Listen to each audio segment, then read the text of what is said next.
Time to talk about a fan favorite. Today we're going to be talking about a Rahkshi, and you better believe it's a Lerahk, the best Rahkshi. I want to dive in and talk about why this set is so frickin' great. I also want to talk about all their incredible parts and pieces, and then I'll show you how you can use them in your own LEGO creations.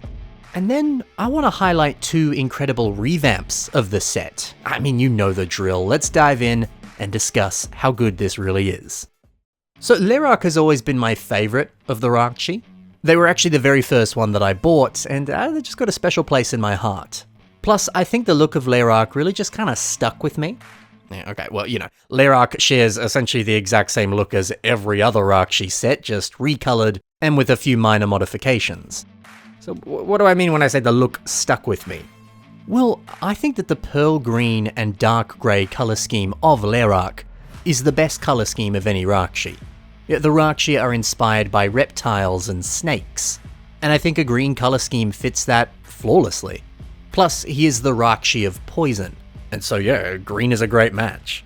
You know, especially with the way that Lerahk was depicted in the Mask of Light Bionicle movie, the way that all the Rahkshi were depicted, they were so slimy and sneaky, they were just dripping with evil. Poison powers and a green colour scheme is just a perfect match for that vibe, so I like it. I also really like how his spikes look. There's nothing about this that inherently screams poison, but it looks cool, and sometimes things looking cool is really all that matters. And hey, the staff is pretty cool too. I always thought this looked like needles ready to inject poison into your veins.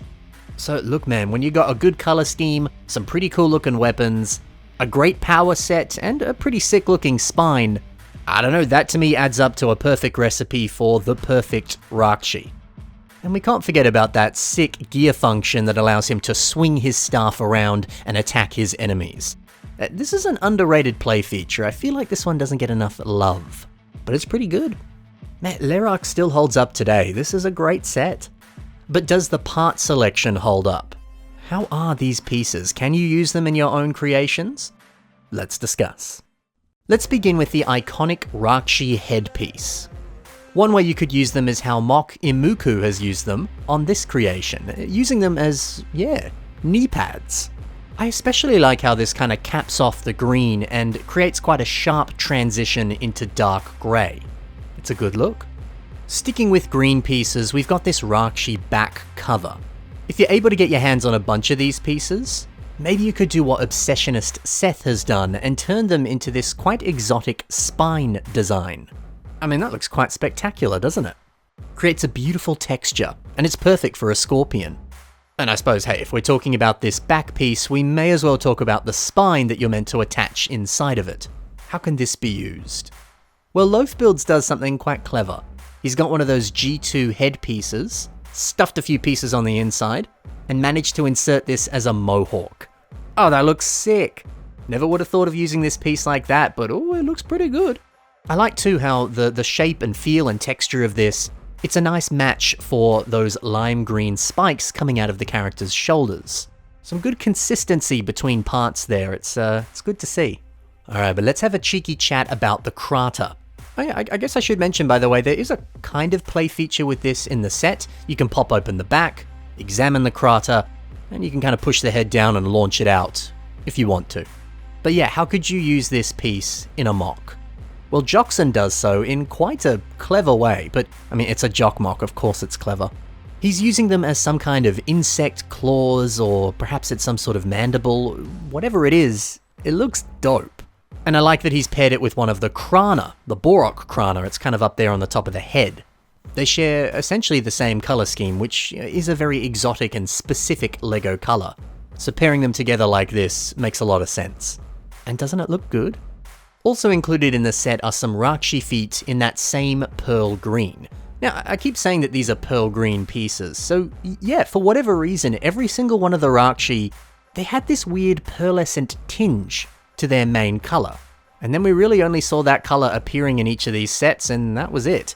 I don't really know why LEGO did that, but hey, I'm down for it. They look great. Anyway, how can you use this piece in your mocks? Tisket bricks, they've used them here for a thigh design. And yeah, the way that this piece kind of thins out at the bottom and widens at the top, It's a pretty great way of replicating a female upper leg design. It's a nice use of this piece. Hey, maybe you could use this in a similar way. Over to the next element, we've got a piece that's more heavily integrated into the frame and the torso of the set, but it's still got some pretty cool uses. Like for example how Bionicle has used it here on his own revamp of a different Rahkshi. Yet using heaps of them and turning that into a spine is quite clever. It's not as spiky as the original spine piece, but I like how it looks. Little different, little funky, little fresh. I like to see that. And we'll finish up now with this dark grey leg section. Beans Bionicles has built an incredible take on Makuta that's inspired a little bit more by his early 2001 appearances in different forms of media. So yeah, this is a sick concept, but check out how the piece has been used. We've got one example here on the kind of knee section of the legs. The piece has been placed the other way around, and the way that that pipe kind of feeds into that element, there's something so industrial and so mechanical about this. It's a sick aesthetic. And then we've got a couple more up here on the arms. I like this one where the arm has kind of been ripped off. Yeah, given that this piece is naturally a lot smaller, if you are looking to make a damaged arm, this is kind of the perfect piece to use.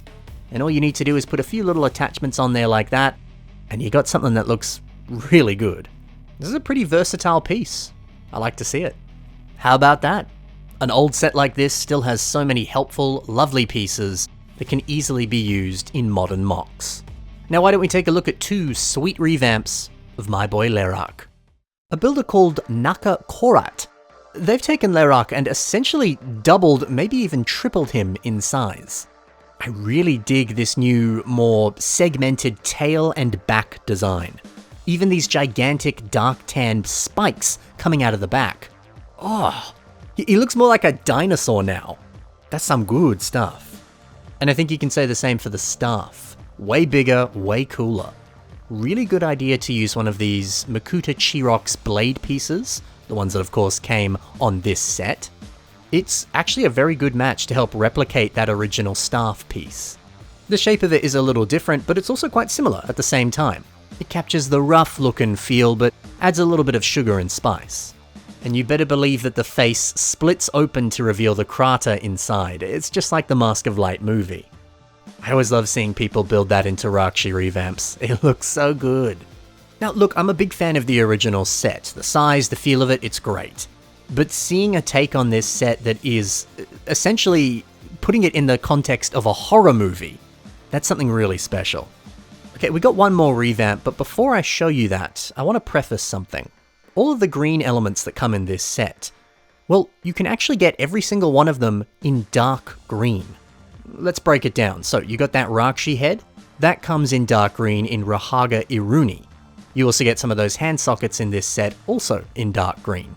The feet, you can get those in dark green on Kongu Mari. And the back piece, well, that actually comes in dark green in this LEGO Vikings set. The Midgard serpent has it kind of tucked away on its back. So with all that in mind, you could recreate this set, but swap out the colors for a darker shade, which is so cool. And that's exactly what this revamp does here, but they've also added a few other upgrades as well. This is built by Sarcasmus. Check out these new bulky shoulders. I like how this kind of puffs out the chest a little bit more, makes them look very muscular, sturdy, and strong. But at the same time, he does still have very thin limbs, so he's still got that kind of snake-like reptilian look and feel. I think that's a nice balance of newness and the original look and feel. And check out this shot here where he's kind of split his staff in two and now has two separate daggers. I mean, that's just sick. And actually, we've got a shot here that showcases essentially the exact same build, but replicated in white. It's nice to know that this frame is super versatile and could be made in every single color of the existing Rahkshi sets. It's also nice to see that there is indeed space on the back to fit the crater. Dude, this Rahkshi revamp has it all. I would love to see this recolored in every single color. A whole army of these would be a sight to behold. Heck yeah, dude. Rahkshi are the best. That's my boy Lerahk. I hope you enjoyed taking a deep dive into this set, and I hope you enjoyed taking a look at so many incredible MOCs from across the Bionicle community. If you want to see even more from those builders, check the links below. Their social media is waiting for you right there. But that's all for now, guys. Thank you so much for watching. Happy building, and bye for now.